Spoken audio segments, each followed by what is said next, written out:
Film dibuka dengan seorang perempuan muda, ia bernama Anne. Saat itu Anne sedang menceritakan kisah teman hebatnya, yaitu Tesla. Anne menceritakan kisah sebenarnya tentang Nikola Tesla yang sangat berbalik dengan kisah sejarah Tesla versi sekarang. Nikola Tesla lahir 10 Juli tahun 1856 di sebuah desa di Semlijan, Kerajaan Austria yang sekarang menjadi Kroasia. Ayah Tesla adalah seorang pendeta, sedangkan ibunya adalah ibu rumah tangga yang punya bakat membuat alat-alat rumah tangga dan mekanik.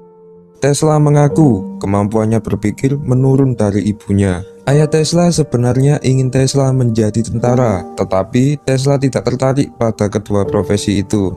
Tesla mulai tertarik dengan listrik ketika sekolah, saat profesornya mempertunjukkan penggunaan listrik. Ketika berumur 25 tahun, Tesla pindah ke Budapest, Hungaria untuk bekerja di perusahaan telegraf. Di sana ia bekerja bersama rekannya yang bernama Szigety. Sekitar setahun kemudian Tesla pindah ke Prancis dan bekerja di anak perusahaannya Thomas Alva Edison. Sebelumnya, Edison dianggap sebagai investor paling penting sepanjang sejarah Amerika. Selain bola lampu, Edison juga punya usaha kelistrikan yang cukup besar. Pencapaian luar biasa Edison di bidang teknologi bergema sampai ke penjuru Eropa. Tesla yang saat itu masih muda juga kagum dengan pencapaian Edison. Di anak perusahaannya Edison, Tesla mendapat pekerjaan untuk mendesain dan memperbaiki kinerja alat-alat listrik. Kinerja Tesla yang bagus membuat Tesla direkomended untuk bekerja langsung dengan Edison. Pada Juni 1884, Tesla pun merantau ke Amerika. Dia bekerja langsung dengan Edison atas recommended bos Tesla waktu di Perancis. Pada suatu hari, Tesla ditawari tugas untuk mendesain ulang generator DC Edison. Edison mengatakan bahwa ada $50.000 untuk Tesla jika Tesla bisa melakukannya. Tesla pun berhasil menyelesaikan tugas yang dikasih Edison. Namun Edison malah bilang bahwa ia hanya bercanda. Tesla hanya diberi kenaikan gaji dari $10 menjadi $18 per minggu. Merasa tidak dihargai, Tesla pun kecewa dan memutuskan untuk keluar dari perusahaan Edison. Setelah meninggalkan perusahaan Edison, Tesla bermitra dengan dua pengusaha pada tahun 1886. Mereka bersedia membiayai perusahaan penerangan listrik AC-nya dengan nama Tesla, yaitu Tesla Electric Light and Manufacturing. Akhirnya paten pertama dikeluarkan untuk Tesla di Amerika Serikat. Tetapi pada akhirnya mitranya itu menipunya. Tesla kehilangan hak patennya dan membuat para investor menarik kembali uang mereka. Tesla kemudian jatuh miskin dan terbelit hutang. Tesla terpaksa menjadi kuli dengan bayaran $2 per hari. Untungnya Tesla dikenalkan oleh mandornya kepada Alfred Brown. Brown merupakan orang yang sangat berpengalaman dalam membuat perusahaan dan mempromosikan penemuan dan juga paten. Brown dan pengacaranya, Carlos Beck, kemudian menjadi mentor sekaligus mengubah peruntungan Tesla. Mereka setuju untuk mendukung Tesla dari segi keuangan dan memanage patennya. Mereka bertiga kemudian mendirikan Tesla Electric Company dengan membagikan keuntungan 1/3 untuk Tesla, 1/3 untuk Beck and Brown, dan 1/3 untuk pengembangan. Mereka mendirikan lab untuk Tesla di Manhattan. Tesla langsung mengembangkan motor listrik alternating current atau disebut AC yang sudah diimpikan sejak lama. Akhir tahun 1887, Beck dan Brown menyadari bahwa Tesla telah menemukan motor AC yang luar biasa dan mendorong Tesla untuk segera mematenkannya. Pada tahun 1888, editor majalah dari dunia listrik, Thomas Comerford Martin, menginginkan Tesla untuk menunjukkan sistem arus bolak-baliknya, termasuk motor induksinya, di American Institute of Electrical Engineers atau IEEE. Saat itu tidak banyak investor yang melirik sistem listrik AC Tesla. Salah satu pengusaha yang tertarik adalah George Westinghouse. Westinghouse sebenarnya sudah melakukan penelitian tentang listrik AC, namun sistem milik Tesla berjalan jauh lebih baik ketimbang miliknya. Mereka pun akhirnya bekerja sama dan mulai memproduksi penemuan Tesla. Di lain sisi, Edison malah fokus pada sistem DC yang ia miliki. Setelah mempelajari kelebihan dan kelemahan listrik AC, Edison berkesimpulan bahwa listrik AC adalah teori yang tidak pernah diterapkan. Edison tidak menyadari kalau di tempat lain ada mantan anak buahnya yang bakal menyainginya dalam industri listrik.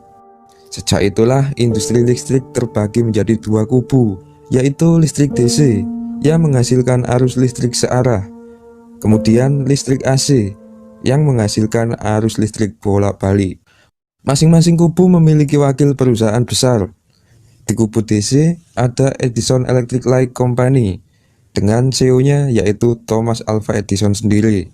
Sedangkan di kubu AC ada Westinghouse Electric Company dengan CEO-nya yaitu Westinghouse yang memakai paten dan bantuan Tesla. Kedua kubu dan perusahaan tersebut bersaing secara bisnis, debat publik, dan propaganda untuk menunjukkan bahwa sistemnya lebih baik.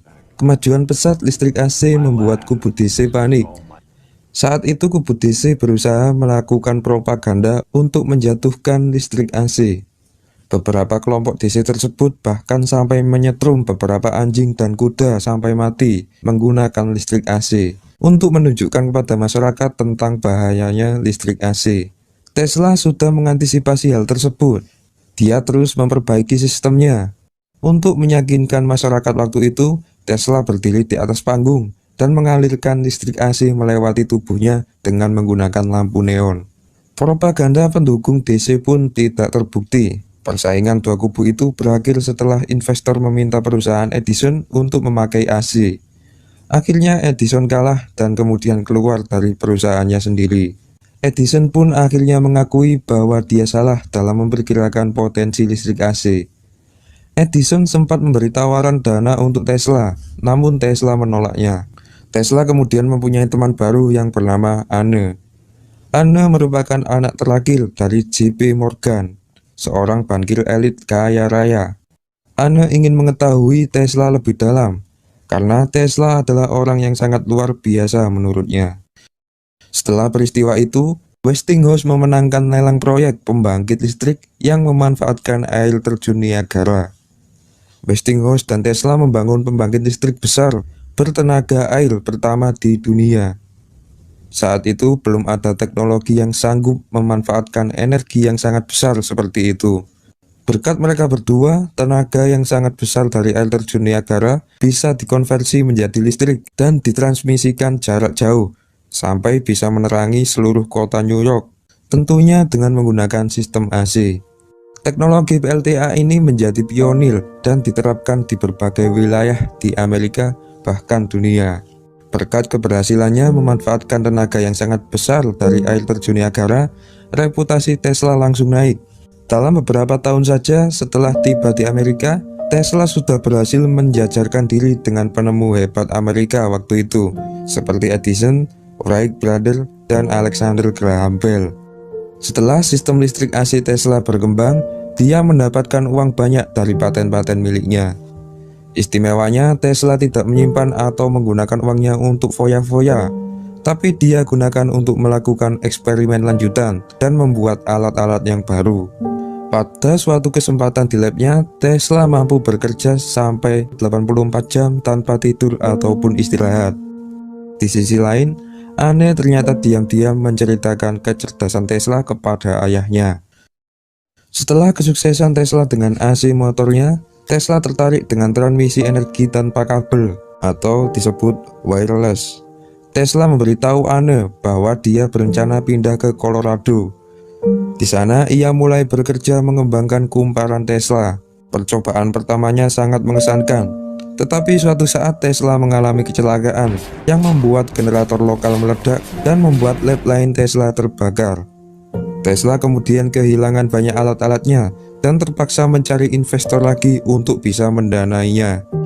Tesla kemudian pergi ke ayah Anne, seorang bankir elit kaya raya. Ia bernama J.P. Morgan. J.P. Morgan menginvestasikan uangnya sebesar $150.000 ke Tesla, dan Tesla berjanji akan membuat alat komunikasi berbasis nirkabel yang dapat mengirimkan pesan ke seluruh dunia melalui udara. J.P. Morgan pun memberikan kesepakatan bahwa jika alat itu berhasil, maka ia akan menjualnya. Tesla akhirnya membangun sebuah Tesla Coil raksasa bernama Waldenclyffe Tower. Namun diam-diam, tanpa pengetahuan JP Morgan, Tesla juga sekalian bangun itu buat transmisi energi, sesuatu yang diimpikan Tesla sejak lama. Tesla akhirnya berhasil menyebar sedikit energi dan menerangi pedesaan dengan gratis. Setelah sekian tahun pengerjaan, Tesla belum mampu mendemonstrasikan alatnya. Di tempat lain, Marconi malah lebih dulu berhasil mentransmisikan pesan melintasi Samudra Atlantik. Anne langsung mengingatkan Tesla bahwa perbuatannya ini dapat membahayakan para investor. Kemudian Tesla menjawab bahwa sebenarnya tujuan Tesla menciptakan alat ini adalah untuk memberikan kemudahan kepada masyarakat yang kurang mampu. Tesla ingin menyalurkan energi ke seluruh dunia dan dapat dinikmati dengan biaya murah, bahkan gratis. Mengetahui itu, JP Morgan akhirnya tidak bersedia memberikan uangnya lagi ke Tesla. Tesla terus mencari investor baru, namun sepertinya tidak ada yang tertarik. Tesla sampai harus menjual aset pribadinya dan hutang ke bank. Tesla masih terus berupaya mewujudkan mimpinya, menyalurkan energi ke seluruh dunia. Sayangnya, Tesla belum mampu mengetes apakah rencananya tersebut bisa terwujud. Tesla akhirnya benar-benar kehabisan uang dan harus menutup proyeknya ini. Kegagalan proyek ini membuat Tesla sangat terpukul. Umur paten Tesla yang cuma 17 tahun membuat dia kehilangan pemasukan dan kesulitan keuangan. Tesla menghabiskan masa tuanya dengan menginap di penginapan murah, sembari setiap harinya memberi makan merpati. Semakin tua, Tesla semakin dilupakan. Dia pun meninggal dalam keadaan miskin dan seorang diri di penginapannya. Tesla kemudian tutup usia di usia 87 tahun. Konsep proyek nirkabel Tesla itu kemudian dikembangkan oleh ilmuwan lain dan terciptalah sinyal radio. Konsep Tesla itu berkembang menjadi sinyal HP, internet, wifi, dan sejenisnya. Andaikan proyek Tesla bisa terwujud saat itu, maka kita tidak perlu membayar mahal kuota, wifi, pulsa, dan sejenisnya. Film ini menceritakan tentang kebenaran sejarah tentang Nikola Tesla. Kalau saya lihat, ending dari kisah Tesla di film ini sangat berbanding terbalik dengan sejarah yang ada di Wikipedia. Di Wikipedia, Tesla hidup kaya raya dan menghabiskan waktunya dengan kemewahan. Tetapi di film ini malah sebaliknya.